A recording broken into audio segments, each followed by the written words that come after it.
Inmate seeks attorney. Looking for a prosperous challenge? How you can't pay them. Ready for your close up on national television? Are you zealous with a side of keen? Show the world who you are with your original creativity, extraordinary expertise, confident ingenuity. This is wild. This isn't Craigslist, you know? This is what she wants in her attorney. But the thing is, she had that. She had that in 8 attorneys, but she didn't like any of them.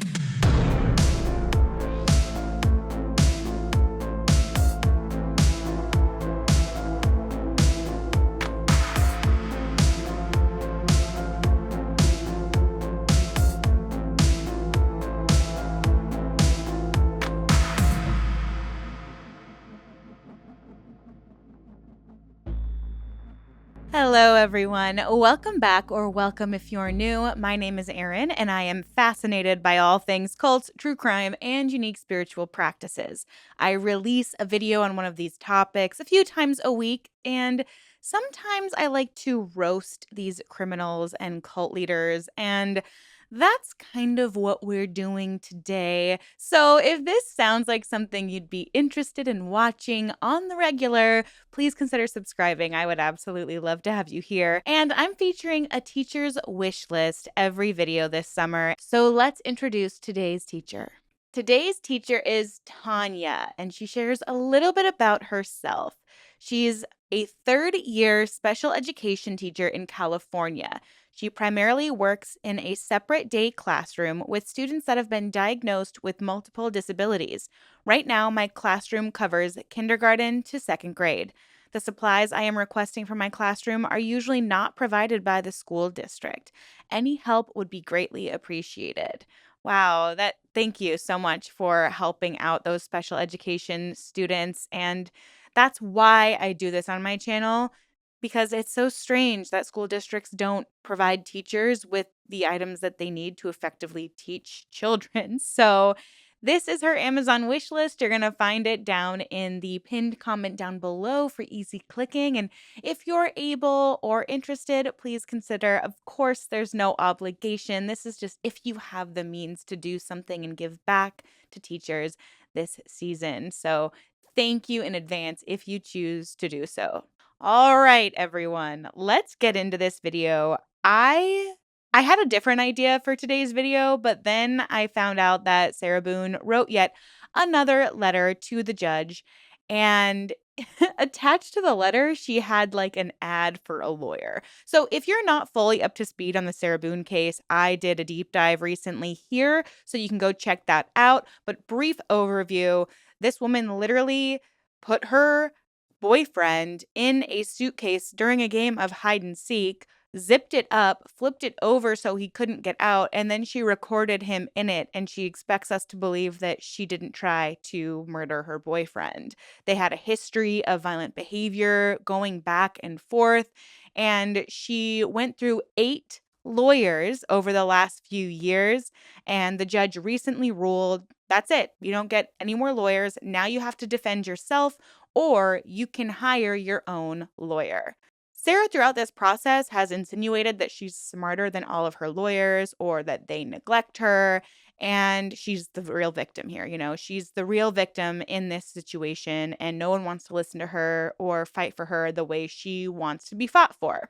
So she considers the decision the judge made to be discriminatory and prejudiced. And she's very, very unhappy and obviously doesn't have the means to hire her own lawyer. She knows that all of these letters are public record. So when she writes them, she knows we're all going to read them. And she kind of panders to the audience or us.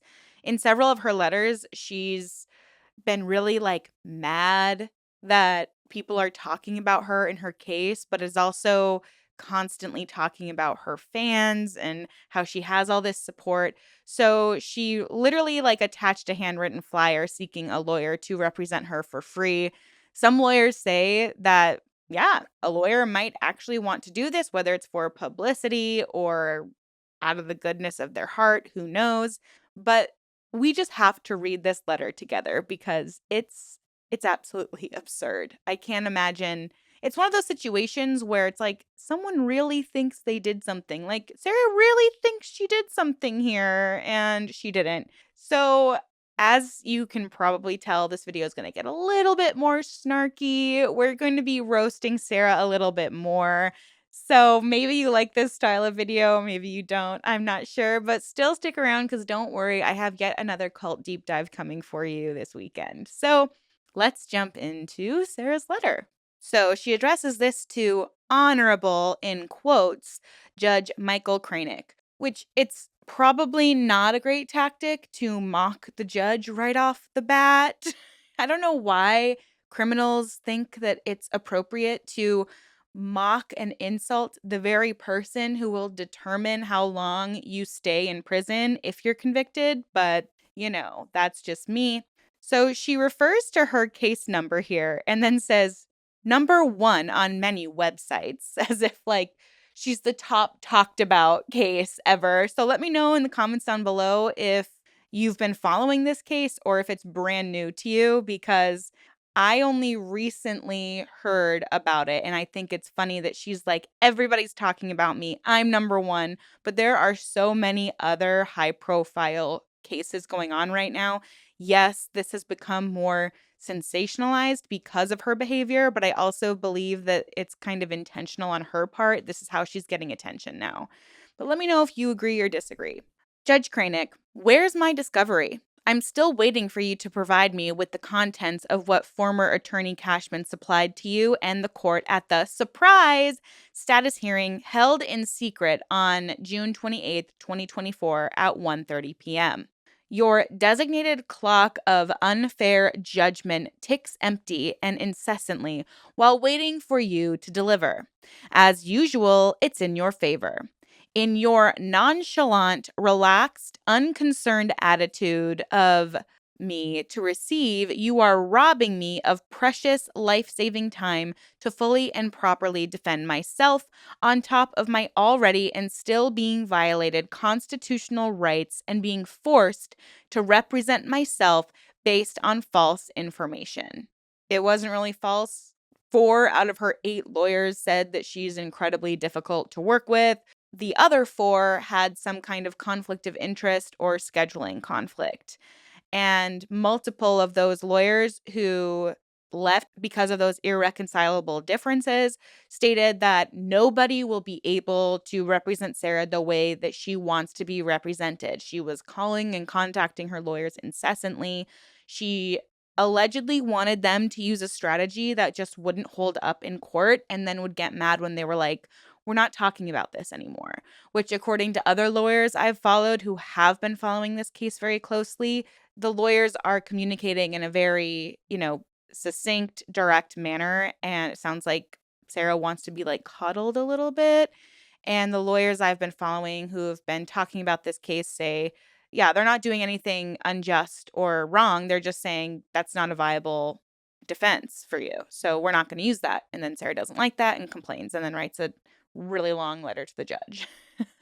I do not even know what's contained in said discovery after being withheld from seeing all to date. And for the first time, in said surprise status hearing, along with my proposed digital evidence being produced by Cashman, finally, after never being shown any during her representation, her response to me when I would ask to review was, your first attorney said he reviewed with you. That was over 4 years ago. You're my attorney now, and no, I did not. This is what I had to deal with. I have not seen its entirety and completely today, which obviously she needs to see, right? She needs to see it, but I wonder if like her lawyer tried to show her and Sarah just would immediately go off the rails so that they couldn't even have like a conversation about it. And so she's like, well, I never saw it. And the lawyer's like, I tried to go over this with you and you got so defensive that we couldn't even finish the meeting because Sarah did walk out of 2 meetings with, I believe it was Cashman, her most recent lawyer. Please note, I do not have access to a computer to view these materials. I am doing my very best to figure this and everything else out as I go in my newly unwanted, forced position of pro se. Please do not penalize me even greater than being already. I'm trying. it's just really interesting because she's been so aggressive and inflammatory and then is consistently saying that she's a victim and victimizing herself when it's more of just the consequences of her actions? Please know also, I am in an open bay dorm living with 63 other inmates. I need to figure out how to view anything secretly to avoid further exploitation and mean ignorance. There's no privacy or individual access in jail. But I do feel like in this situation, it's not like, I mean, it's definitely rare, but there should be opportunities for her to sit in a private room and view all of her discovery. I don't really know what the process looks like with all of that. Maybe if you're a lawyer or you've worked in a jail, you can provide some insight in the comments down below. But this is the same excuse that she used for one of her previous lawyers. Like, well, yeah, he wants to talk to me about it, but like, it's never private. But I don't know. According to Suits, they have like private rooms in jails that you can meet in with your lawyer. So I don't know. I've also heard that show is not not accurate. Just trying to liven things up a little bit, guys. I know I shouldn't learn my law stuff from a television show. Don't worry, okay? Cashman, I'm glad I could help you shine in the courtroom in front of the judge by you professionally and finally bringing everything I've been asking for since day one. And after I included you in my letter to the judge ensuring return, unlike you, did not include me on your motion to withdraw. Surprise! And I had to find out from someone else, an officer, 3 days before this surprise status hearing. So you would even know what to bring. Why didn't you bring any of your 20 hours of meeting with me? As always, it's in everyone else's favor but mine. It's absolutely shocking to read all of this, knowing what we know, and after seeing how she behaved in every single interview and hearing her phone call during the 911 phone call that she made, it's been really interesting to, like, see this all play out, and it's just not going to bode well for her. Honestly, even if she had a great lawyer, we saw this with the Nature Boy case where Nature Boy really, like, he would try to, like, attack the judge and attack his lawyer. He even tried to fire his lawyer mid-trial at one point, and the judge was like, "Okay, if you fire your lawyer, you're gonna have to represent yourself." And Nature Boy was like, "I don't wanna represent myself." And she was like, "Okay, well, then you need to have this lawyer represent you." And he was like, "No, I wanna stop the trial and find another lawyer." And she was like, "You can't do that." And then he's like, "Oh, well, my lawyer's not representing me, and you're violating my constitutional right to be satisfied by my representation." And it's like, dude, you should have changed lawyers before the trial started. And now, because you're not showing any remorse, you're not behaving, you're insulting the judge, you're insulting the whole process. You can't act surprised when the judge gives you life without parole because you're showing that you're unstable. Sarah is showing that she's unstable. She's unable to follow any of these rules. Nobody is attacking Sarah. The judicial process, although it definitely needs improvement in some ways, is not out to get you, Sarah.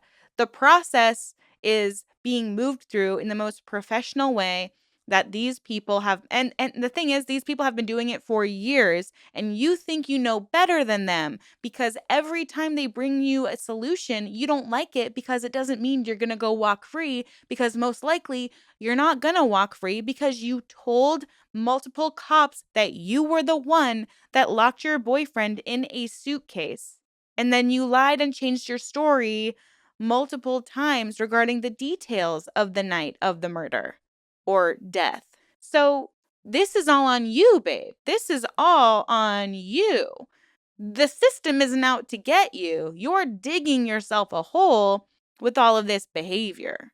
It feels like a weird publicity stunt at this point. How much real time will I have to prepare and properly, especially the fact that you have me doing everything while incarcerated? What happens when more time must be utilized to discover where my Lost discovery is I've been asking for repeatedly for depositions to locate my witnesses, contact anyone via collect phone calls. That's a real hurdle. Wait to receive transcripts, any records, everything I need to finally build my defense. Or is your plan, Your Honor, to just leave me out to dry and in a hurricane?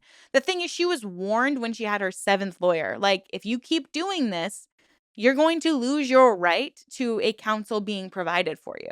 And so what happens? She is difficult with her eighth lawyer, and the judge is like, okay, you apparently think you know how to do this better than everybody, so do it. Do it. Do it better than everybody. And now she's like, I can't do it. That's unfair. I can't do it. Okay, well, you can't have both, Sarah. You can't have both. Your time constraints are extreme and unreasonable. Your decision you claim to have considered from your order is illogical and unfair, specifically that it has been malformed by your ignorance and experience of my case, misinterpretations, straight lies from the attorneys appointed. They are brazen to stand at your pulpit in your courtroom and commit perjury to your face and the world. But yet, it's me. Like, these are some intense accusations, babe.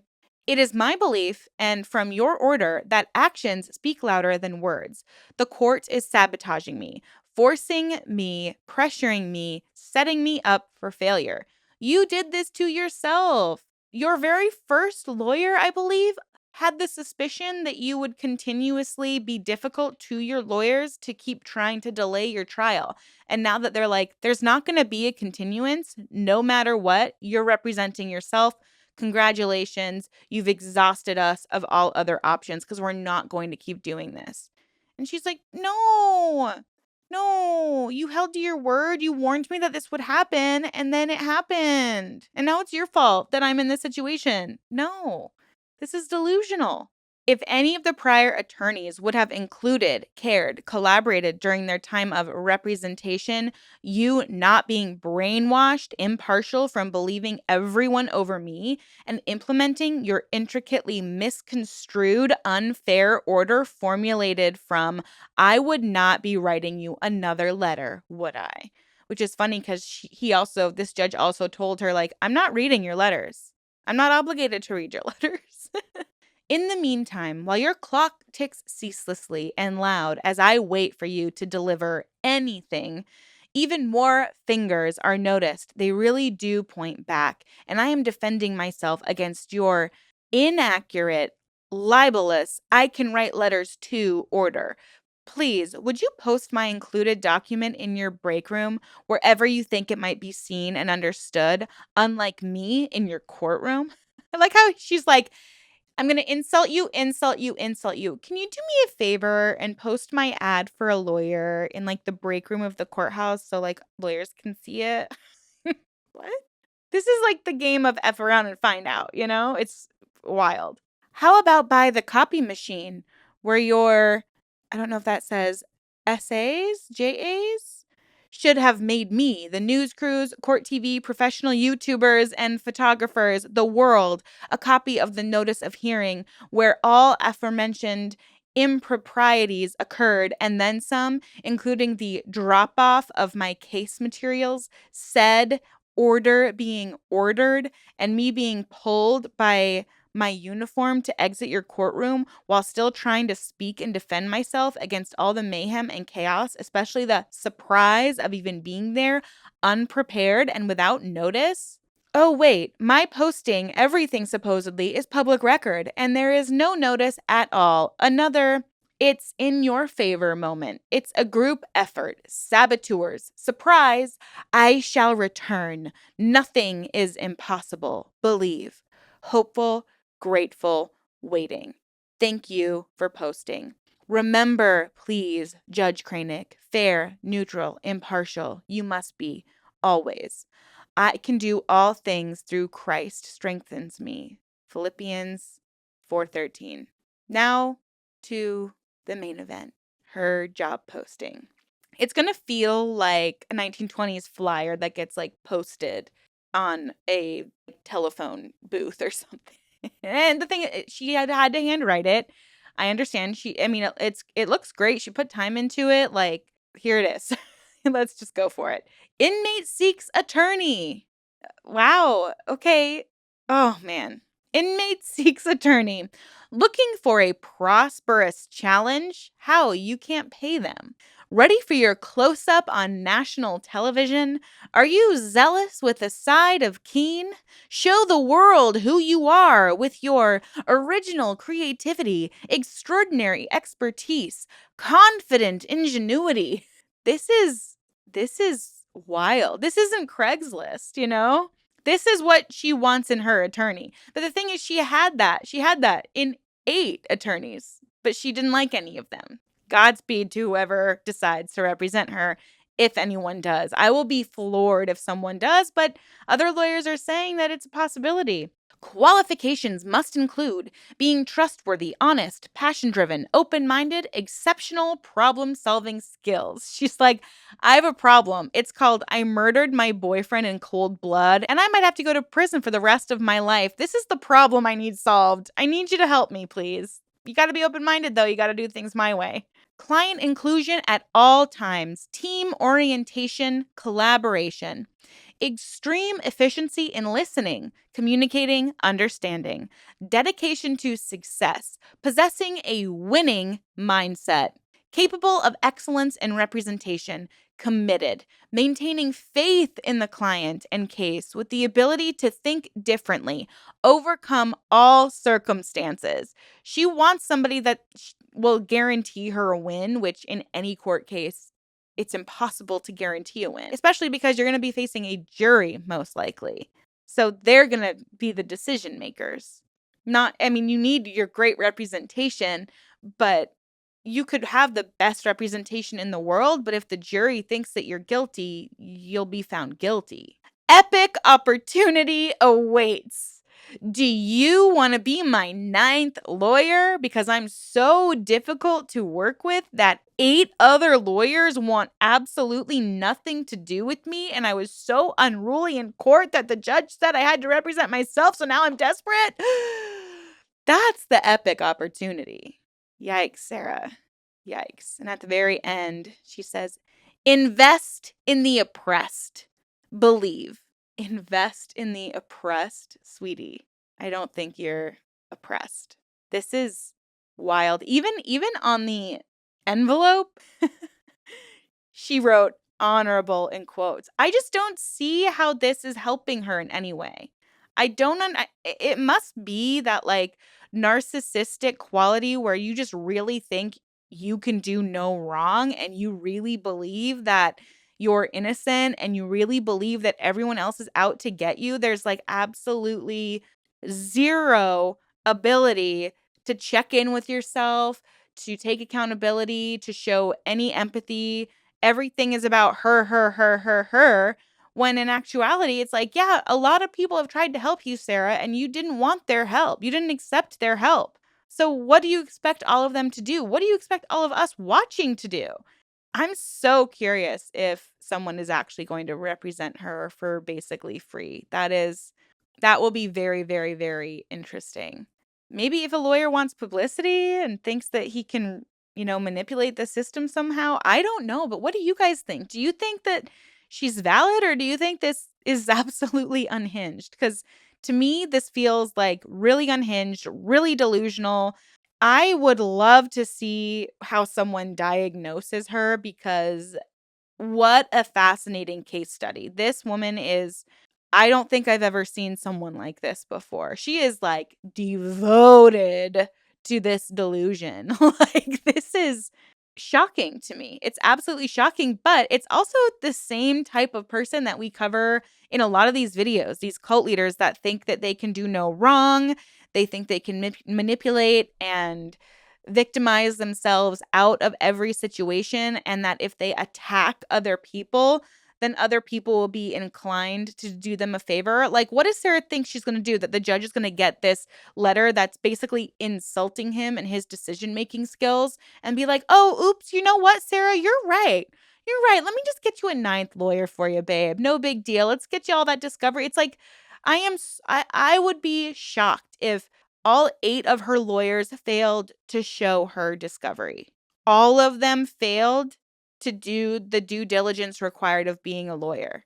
When you're representing a client, I can only imagine that the bare minimum is to review the evidence with them.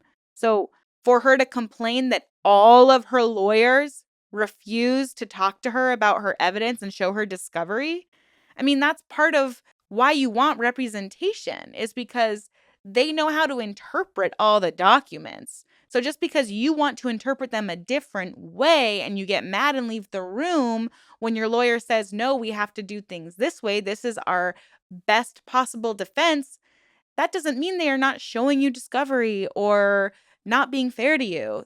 They understand the inner workings of the judicial system. That's why they're trained. That's why they're paid. That's why they're hired. If you can't trust them, you can't go on a rant to the judge and expect him to change his mind.